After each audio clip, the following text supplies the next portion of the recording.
let's just thank God. I'm happy. Yeah. I'm happy. I know there's a whole lot on my table, but I'm happy. I'm happy that God has given me life. So, Susan, how are you? Nima, how are you? And then Fumi as well. And of course, our special listeners, Alen's family.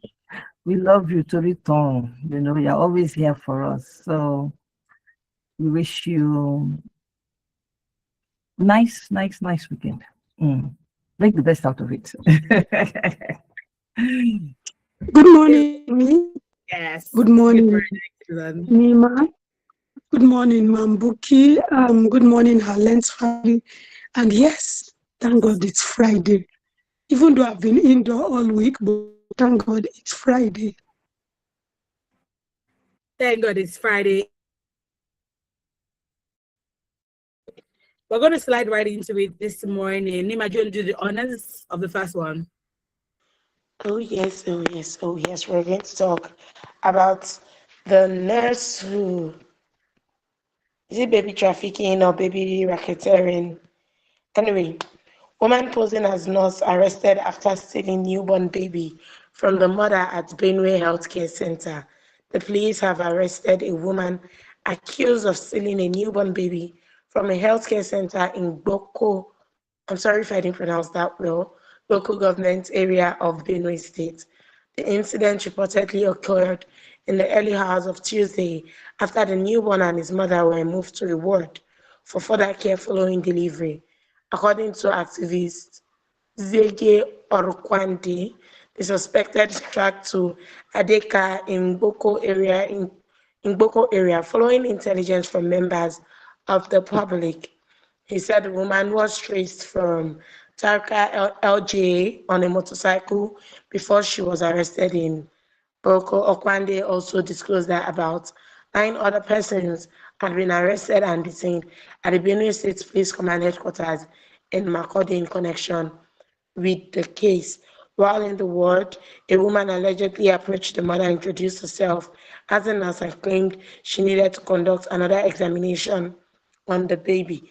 Here on our lens, we spoke about this baby racketeering, or let me say trafficking gangs in, was it in Akwa Ibom State or Anambra State for me? In almost all the states, it is not just from one particular state. We've had them from different states. And the ladies gave varied opinions that is it that people are not enlightened enough? Is it that there are no regulatory bodies? Just a lot of things, because it's so mind-boggling that these things still happen. Anyway, let's let the ladies have a say. Over to you, Buki. My question to Buki is, and I've asked this question before, is it crime being perpetrated in different levels or on different levels? Is it as a result of the demand? Because if there's no demand for children, this society already places undue pressure on women to have children. Excuse me. So would you say that maybe the demand for babies from women who are feeling pressure from their husbands, from their fathers-in-law, mothers-in-law, sisters-in-law, family members, society is what is causing the demand for it? Because if nobody's demanding for babies, I don't think that there would be a market for it, so to speak. But yes, that's my question to you, Puki. Yeah, absolutely. We're on the right track. It's not just that. There's also an element of greed, but majorly there is pressure for women to have children, which we all know it could come from the family, it could come from the husband, it could even come from herself, anyhow, just get me a baby. For me, it is more of the institution around it. The people who have, they're in the custody of this baby, either the motherless baby's home or even the state government. The state government also run these things. They have made it an Herculean task. It's not it's not an easy walkthrough. Because if it's an easy walkthrough, that it's easy for you to adopt and it's stress-free. Once you have the qualification, you do the interview, and then of course you do the qualification. Life should not be stressful. But because some institutions, they make it so difficult. I remember a family friend of ours. No, no, even let me bring it closer. Even a family member of mine. If you see the rigor, it was just because she knows her rights and she said, I must do it right. There were offers, but she said, no, I must do it right in the right manner. And it took her years. And monies exchanged hands that were not even official. You understand? That was not even, the official was paid, but it took her time. How many people will want to wait for that? How many people have such values, to say, you know what, hey, and there's somebody else again who mentioned, who were discussing, and she was telling me, is this how things are? That if you want to go through the normal process, it's pretty difficult. But if you want to go through the back door, I mean, within a twinkle of an eye, they brought the baby. I want to look at it from that angle. But let's be factual. It's because there is a whole lot of pressure, and we don't even have values. That's the truth. I don't know how this woman entered into that place wearing a uniform, and that means it was a gang. It's not just today they have been doing it. It's just that today maybe God answered the prayer of that woman that nothing is going to happen to my baby, nobody is going to steal my baby, and they need to overhaul that. They need to look at that policy. How can somebody come in, enter with the uniform, and maybe in that places some of them don't even wear uniforms. You understand? And they don't wear tag.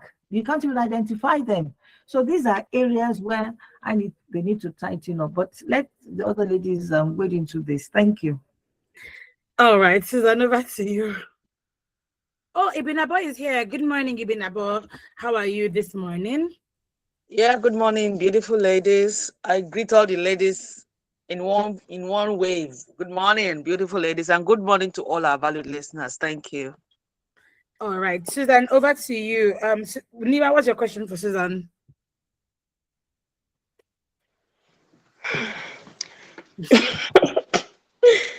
See, for me, questions are plenty. I'm trying to sort. Go ahead. From my head, because my first question is, I know we've always said institutional bodies, the regulatory bodies, are they not in place? And when we saw the one that happened the last time that we discussed about, we were like, oh, kudos to that state government for coming out to enforce strict laws on them. My question now is it that the government of particular states know what is happening, or even if they don't know, they have never paid specific attention to such things? Because for me, I'm not going to lie to you, even during the daily news review, we hear so many things happening in Benue State. So now for me to see a child trafficking ring in Benue State is alarming. Is it that the regulatory bodies in Benue State have not paid attention to it? And what do you think, Susan, can happen to curb these excesses in our country? Thank you, Nima. For me, one fact is clear. It's not about Benue, like I will always say, in different states. Now, the one where we hear, now we they talk, it's happening across board. In the southeast where I come from, it's happening. In the southwest, it's happening. So the thing is, we've talked about the health sector a whole lot on HerLens, and we need to now say that, a hospital should never I repeat the word, never make it easy for someone to impersonate a healthcare worker and walk away with a newborn. It shows how porous that system is. There's a gate, for instance, even if the health facility is an open, ordinarily, that space should be secure. Was there a gate man at the gate? When this lady entered, was there no registration point in that health facility where you meet people that you can get your card and everything? This is me breaking it into bits because I know what a health sector looks like and I've worked in that space. So you are supposed to obtain a card when you get to a health facility. How did this person pass through all of these things? And that should, bring us to certain parameters. Staff identification. What does it look like in the health facility? Generally, not just Benue now. What does visitor management look like in our health facilities? When people can walk in and walk out of a health facility unnoticed, I see children born outside of Nigeria and in big hospitals. You see something like newborn tagging and verification. Do we have it in our facilities? Even a primary healthcare center should have it. It's not too much to tag a baby. I mean, we are serious about what we are doing because health centers are divided into flagships and general health facilities. Can we have CCTV? We have budgets for health. What goes in to those at the local level and what goes to secondary and tertiary level can begin to fund it. Since we have a lot of insecurity, these things will also help to curb a lot of things.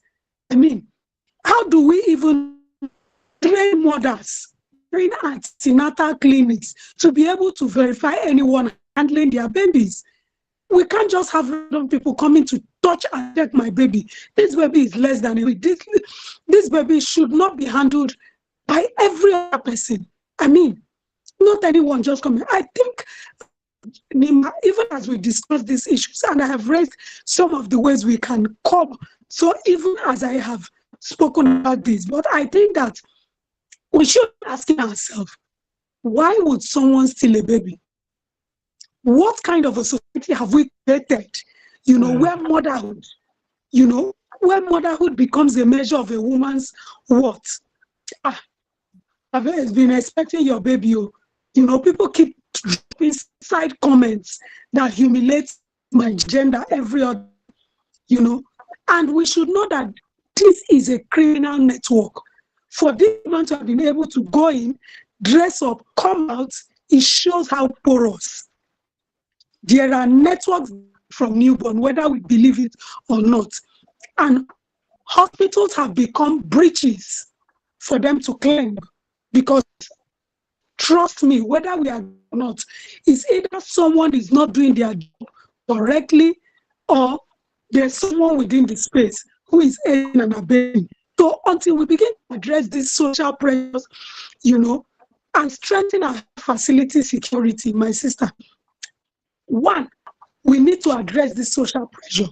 We need to strengthen our health facility security, and we need to improve access to fertility care. Because not everyone who is not having a child wants to stay without a child. Some people have health conditions. We've discussed this on HerLens. And we need to also, as a matter of urgency, just like we are trafficking, we are working on insecurity, we need to dismantle trafficking network.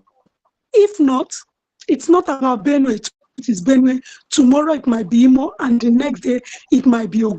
We might continue to hear these stories happening over and over again. Thank you.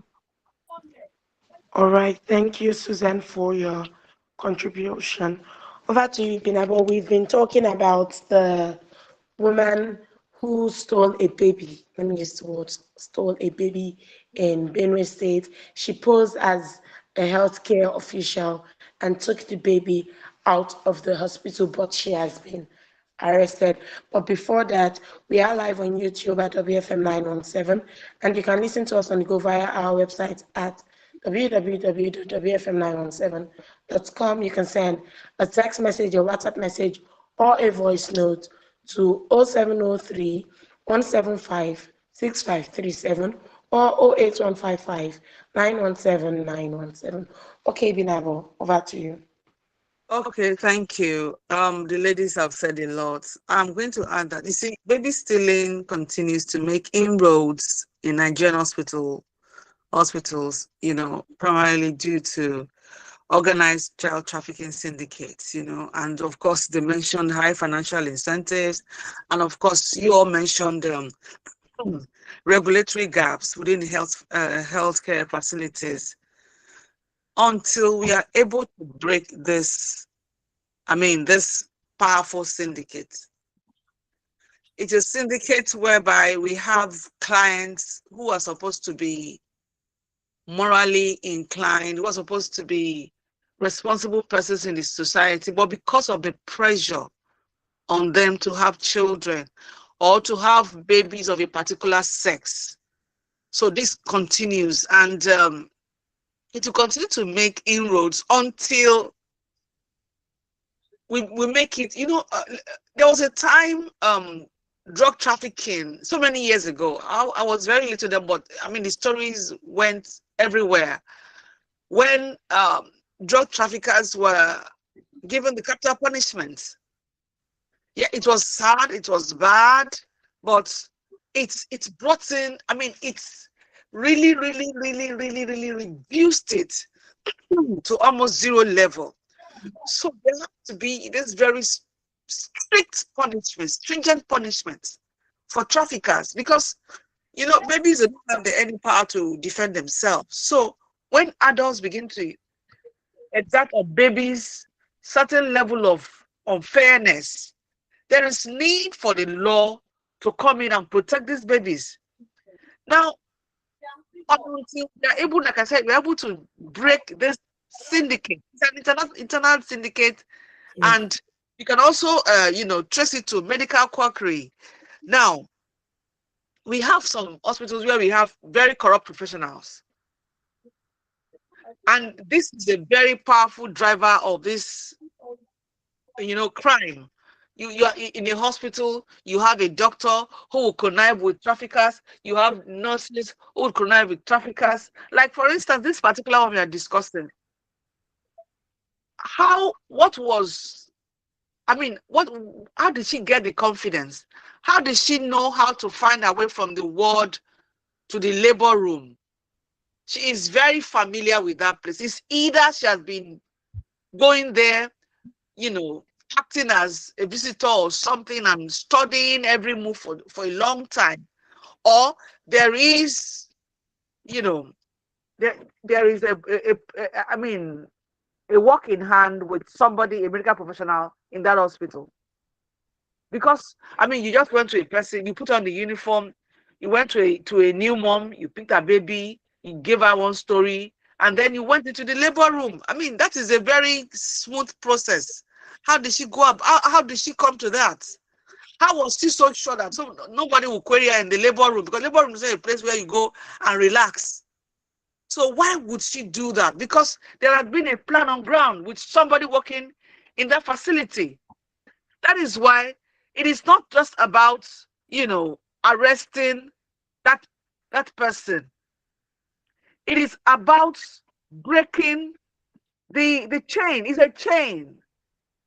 It's a chain. And if that chain is not broken to pieces, we will continue to discuss this. And of course, I want to also add that, of course, it's not peculiar with Benue. It's like Susan said, it's all over the country.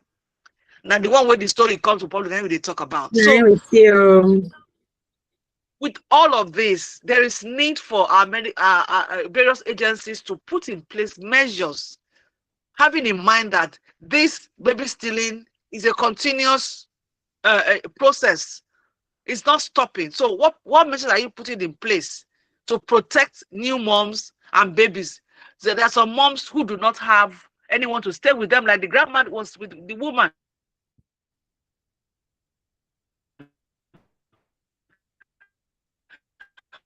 What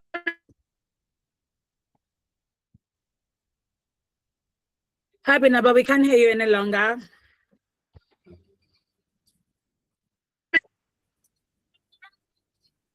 Oh, I think she's muted. Okay.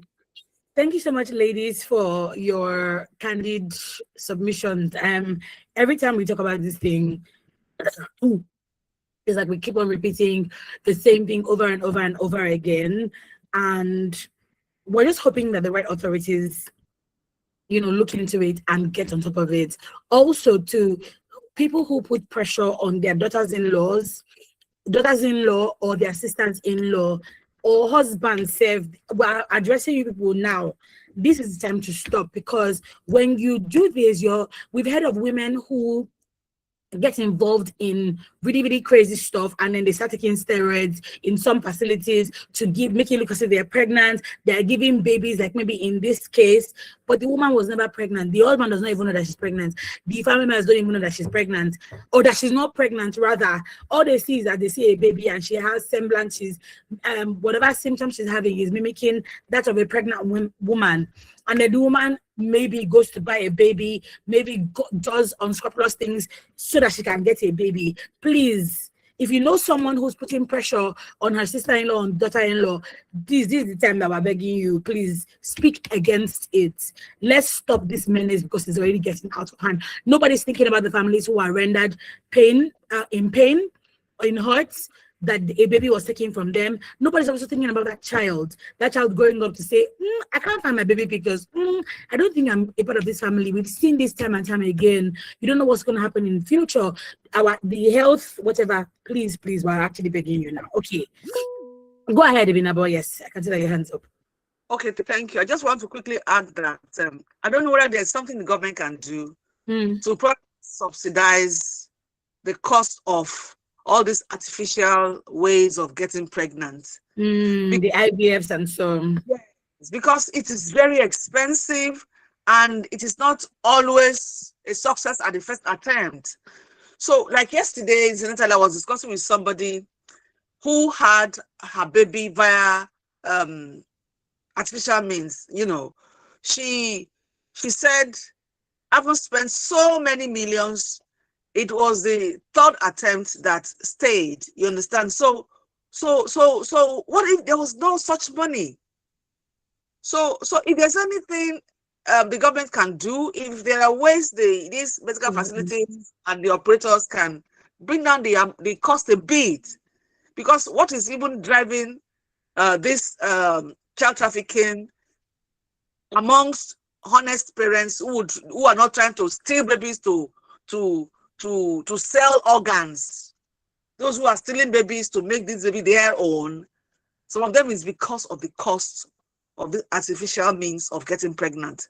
So if there are things that could be done to help them, I think we should look into that. The government should look into that, because the ladies have mentioned, I think it was looking who harped on the rigorous, means, the rigorous, the bottleneck in adopting a baby. So all of this is sometimes when things are very difficult to access, people tend to want to go through the crude means or the legal means, which I would never support. But then again, we need to look at it, that not every mother would have the money. And of course, you have talked about family members or community members minding their own business at least, and leaving this couple alone. If they don't have baby, you don't know why they don't even have this baby. Maybe they can even have, but they have other plans yet. And then you're running your mouth rough around them, making them feel pressured and all of that. Thank you. And to even add to that, let's not count.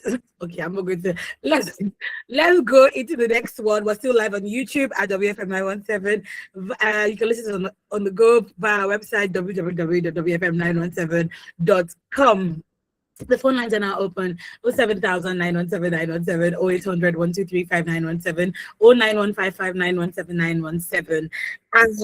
And you can text or WhatsApp us on 0703-1756537 or 08155-917-917. My women of HerLens, things are happening in this country. This one, we see a video of APC members sharing money in the name of empowering Nigerians, and we see stacks of money, and people are being given bundles of money. What are we going to do? So the wife of the APC gubernatorial candidate in Nasarawa State, Hajia Mariam Wadada was caught on camera distributing newly printed 500 naira notes to supporters during a visit as a form of empowerment.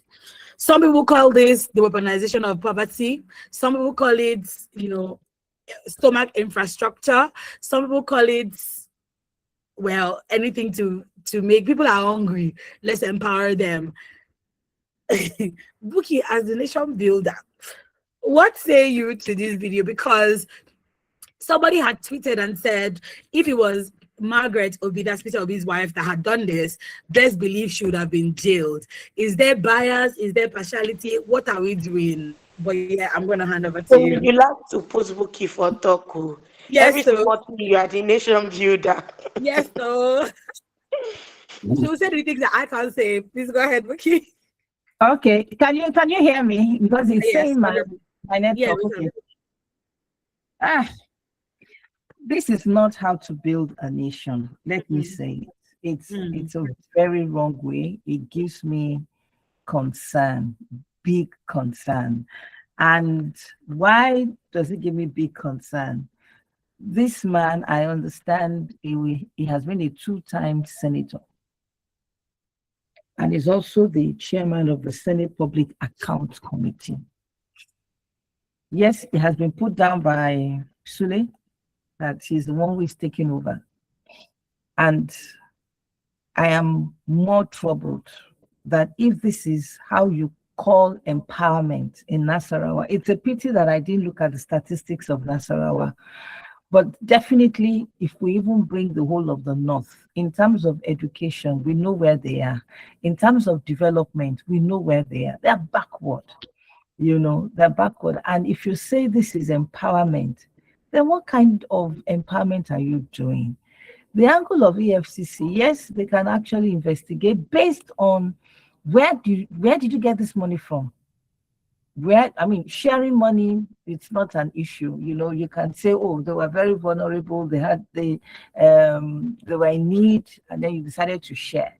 But EFCC coming into it will look at it from the angle of where did you get this money? Because it calls for attention. Look at how the bills of money, the mint. So where did they get it from? From central bank directly, right? So which account did that money come from? Was it from his personal account? And they also now need to trace it. If it's from his own personal account, they can trace it. How did that money enter? They can actually do whatever their job is to be sure that this actually came from his own personal money. Maybe, whatever they pay you as your salary, you decided to give it out. Fine, but that is where we will expect EFCC to check to be sure that, okay, you are just sharing money. Then, bias, yes, it's possible because, there are times you look the other way when you feel that, okay, you are doing this. But in all of it, I feel sorry that we have weaponized poverty. Look at the women. Look at the women who are coming. They are even thankful. They're even kneeling down to thank God. I don't know if it's 500 naira they were sharing. I was really, really trying to look at what point were they counting the money? Because if it's just for one note of 500, my God, people should cry. That I'm telling you, people should cry that how did we get here? Do you know that I'm sure that those women will have stayed there since morning just to get 500 naira. Some of them will have even entered Keke Maruwa to and fro for 500 naira. That's why I'm saying that maybe it's not 500. Maybe to make me feel good, maybe it's just 5,000. But even for 5,000, what will that do? What kind of empowerment is that? If we need to talk about this, then we need to talk about it from that angle. That what kind of empowerment is this? Empowerment, if you want to do empowerment, is real empowerment. Put them and teach them, then give them money. Start a pack and create the market. Because now we are saying it's not just giving startup, but create the market that they can sell and now make money and then educate them. But do you know, we talked about religion and how it interfaces with governance and things like that. For them, And let's just give them this money. And because they themselves, they are working with a wrong mindset. Somebody wants to give us 1,000, somebody wants to give us 2,000. Okay, it's good, let us go. Look at the women, they are very vulnerable. I am not happy with what we are doing, and we need to begin to talk about this. What kind of empowerment is this? This cannot happen even in Lagos. Ojuwatila, maybe want to share 10,000, but not 500 naira. Even if you want to share 10,000, that is not empowerment. What they are trying to do is vote for me. That's just it. Just sentimental to me. Weaponizing poverty is all shapes of wrong. Thank you. Over to you, Susan. What say you? You live in the north. I'm sure this is something that you probably see on a regular. Me, I've not seen it before. Like sharing money, I haven't, but I'm sure you have in the north that you say. And what say you? What's the way forward at this point? Thank you for me. For me, I am a staff of Nasarawa State, and because Nasarawa is in the north central, and Nasarawa is one of the states that are backwards. Now, Buki mentioned something about the poverty. Now, Nasarawa's poverty context makes this intervention significant, if you will ask me, because the 2022 National Multidimensional Poverty Index put Nasarawa's multidimensional poverty rate at 64.9%. Then the child multidimensional poverty was even higher at 79.8%. Now, I want us to look at this. This is bigger than one politician or one party. The real issue is whether Nigerian politics is becoming a competition in cash distribution, rather than ideas, policies, and measurable development. This is my worry, because the report says that 325 million was distributed to 6,500 women. Now, it is saying it is 50,000 each across, because in Nasarawa we have 13 local governments and 147 wards. So what we should be looking at is what the money was intended to achieve and whether any political expectation was attached to it. This is very important, because the truth is 50,000, especially here in the north, can genuinely help a struggling woman. Trust me. We shouldn't also romanticize poverty or condemn beneficiaries for accepting support, because I'm looking at it as what happens after this money is spent. Again, what I measure empowerment by is sustainability. How many businesses from this amount can survive? How many women can this increase their income? How many jobs can we get? Even if they are not so educated, what can we do for them that is sustainable? How many can become economically independent? The experience of the candidate matters, and this is why I am bothered. For this particular senator, he is a two-term House of Representative. He was a two-term House of Rep member, and now he is presently a senator. So we expect that his record, his policies, his vision over time should be speaking for him, and not this show of shame. In this era of everything, we carry camera. Let's be honest. I mean, cash should never become a substitute for governance, no matter how we want to sugarcoat it. That person you gave that money, by the time they enter market and buy one or two things, that money is finished. So we just spoke about the healthcare facility in our first discussion. Women need functioning healthcare system. They need education, they need security, they need markets, they need affordable credit for me, they need infrastructure and opportunities, even within his senatorial thing, which even my office falls within. What does the healthcare facility look like? Unfortunately, we have people who cannot ask salient questions because time and time again, we are swamped. Once we get, let me collect my own. if they get there, we might never see them. Whether we vote or we don't vote, they will cuckoo go in. So let's cuckoo collect our own. That is the narrative. You know, we don't need periodic handouts. Was the money an empowerment intervention, or was it intended to influence voting behavior? Because clearly we could read from the report that this is like vote my husband. And the Electoral Act prohibits giving or receiving money or other valuable consideration to induce voting. We have seen it, even in Oshuda is about to vote tomorrow. We have seen such. We have even seen women in a show of shame rendering causes if people collect rights and they don't get to vote. So what are we saying? It cuts across political parties. We shouldn't, make it a PDP. What we need is a Nigeria that confronts the broad culture of transactional politics. For me, the real test of political empowerment is not how much money you can distribute before an election. It is how many people will no longer need your money after you have governed. For a 2-term House rep member and a 7th senator, how many people have you drawn out of poverty before you come to the state? And if 325 million can be mobilized to distribute to 6,500 women, what would it look like if that same political energy was invested in building sustainable economic opportunities for the people of Nasarawa State? Thank you. Thank you so much for that. Governance is where it is. Governance is where it is.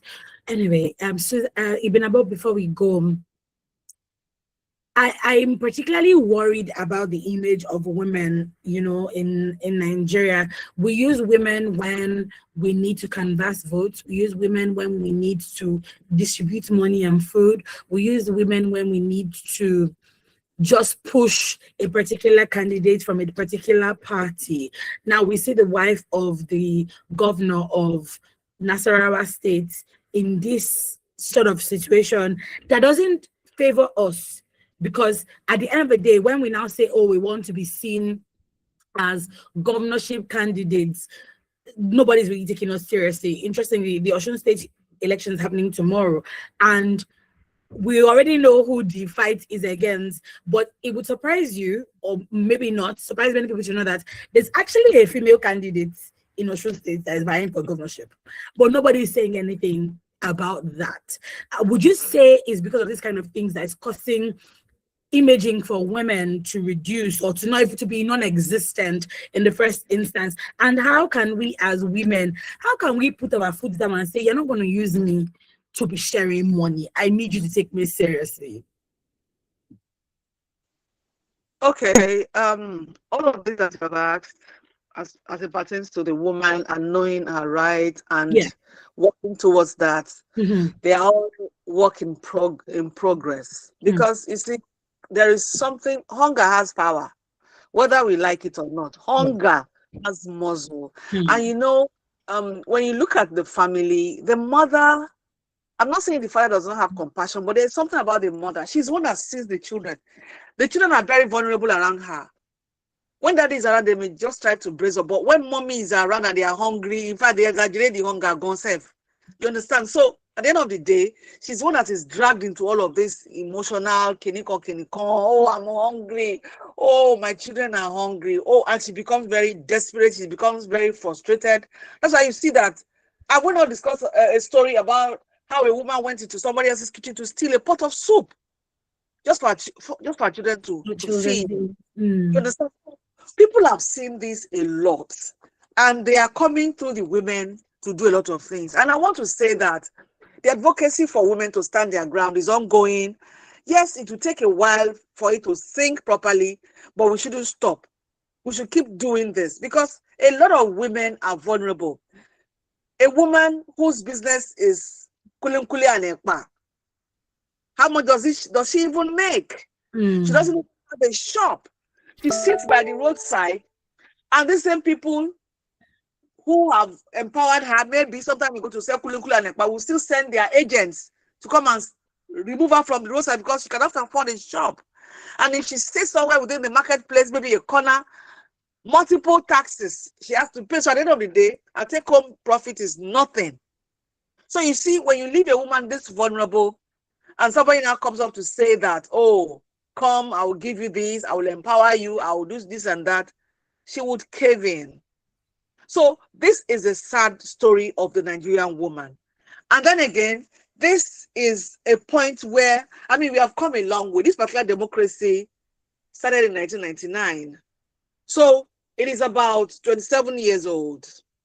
So for the past of 27 years, I mean, we should have, I mean, the 7-year-old young woman is not a baby anymore. She's an adult. So we should begin to look at ourselves.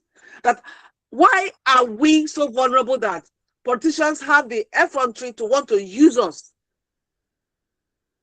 to come into their offices? Because when they come into the offices, what do they do for us? I was trying to look through the achievements of Senator Ahmed Wadada, and there is no particular thing that was done. Maybe I'm here to discover it for the woman, you know. So I'm asking, why now? Because I was even telling myself, okay, maybe it's actually, you know, let me play the devil's advocate. Maybe actually they were trying to, you know, carry out an empowerment program, really.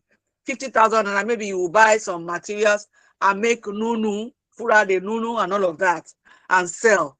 But in all these years, what exactly had been put in place through the wife of the senator to affect the lives of the women in Nasarawa State, or at least in within their jurisdiction as a senatorial district?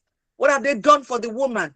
Is this the first time they are empowering them? You see, by the time we begin to look at ourselves and add some value on ourselves, I think the story will begin to change. Because I mean, one of us mentioned Osun State. I think it was you for me, that Osun State tomorrow they are going to the polls. Do you know that within these few days there have been so many people carpet crossing, jumping from one party, last minute jump from one party to the other? I mean, you can't say that you found out the party you jumped into suddenly a better party. It's most likely maybe something don't pass underwater, something don't pass hand. So you see, we have placed money and anything that surrounds money above a quality or qualitative life. And as often as we do this, we'll always come back to ground zero. If we have not looked at a candidate and say that, okay, this person, let me look at your pedigree. How much have you come through for the less privileged? What have you done? If that could be the scorecard for which you're going to vote a candidate, it will be better. But if you are making it, when some days to election, I was given 50,000 naira, I was given 20,000 naira. I mean, you are simply, okay, leave yourself. What about your children? You have bought the next 4 years of your children. They paid you 20,000 naira for the next 4 years of your child or your children. Are you a good mother when you do that? Are you fair to children when you do that? We should begin to look at our children and vote right. Not even ourselves now. Look at your child whom you cannot feed properly, who would end up going to a next house to go and steal a pot of soup, and the neighbors will beat that child black and blue. What are you doing to stop that? How do you want to stop your husband from being hypertensive over how he's going to take care of your family? We need to begin to look at others outside of ourselves as women. All right. Because it is deep. Because if you want to look at, oh, compassion, oh, this money can make a pot of soup, how long will you eat that pot of soup for? So we need to become we have to place value on ourselves and on our families, and make sure we do right with our votes. Stop going to the polls because somebody gave you money. That money cannot last you for a month. And this person for 4 years. 4 years of a miserable life. For just how much? So we need to talk to ourselves. Women must stand up. Your poverty shouldn't make you blind or senseless. We are smart, we are pragmatic, we are resilient. Nobody should use money to buy that from us. We should do what is right. Because when a woman does what is right, she's not only helping herself, she's supporting her children, and she's helping her husband. And if company will be in good condition. Don't sell 4 years for 100,000 naira, papa. For what? How long will that take you for in this economy? Thank you, Fumi. All right. On that note, that was a very, very passionate plea to women. I'm hoping that every single woman who's listened to us this morning will take it to heart, because that's it. That's really it. Thank you so much, ladies, for joining us on the daily. I said daily news review. HerLens for the week. See you on Monday for another edition. After, I hope you have a great weekend. Party hard, maybe not so hard, and rest well as well. See you on Monday. Like I said, up next is Radio Doctor. Don't go anywhere.